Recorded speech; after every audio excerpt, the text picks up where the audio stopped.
11th standard தாவரவியல் பாடம் 4 தாவர இனப்பெருக்க புற அமைப்பியல். இந்த பாடத்திலிருந்து பாக்ஸ் இன்ஃபர்மேஷன் பார்க்கலாம். சூழ் ஒட்டுமுறை. மொத்தம் 6 விதமான சூழ் ஒட்டுமுறை இருக்கு. லாஸ்ட் வீடியோவில் 3 முறைகள் பார்த்துருப்போம். இந்த வீடியோவில் அடுத்த 3 பார்க்கலாம். அச்சு சூழ் ஒட்டுமுறை.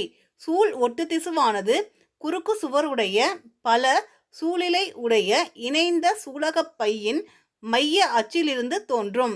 எடுத்துக்காட்டு ஹைபிஸ்கஸ், தக்காளி, எலுமிச்சை. அடுத்த சூழ் ஒட்டுமுறை சுவர் சூழ் ஒட்டுமுறை.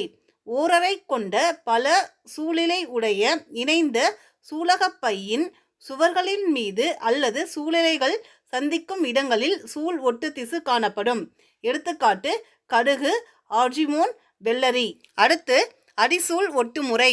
ஓரறை கொண்ட சூலகப் பையின் அடிப்புறத்தில் சூழ் ஒட்டு திசு காணப்படும். எடுத்துக்காட்டு சூரியகாந்தி, மேரிகோல்டு.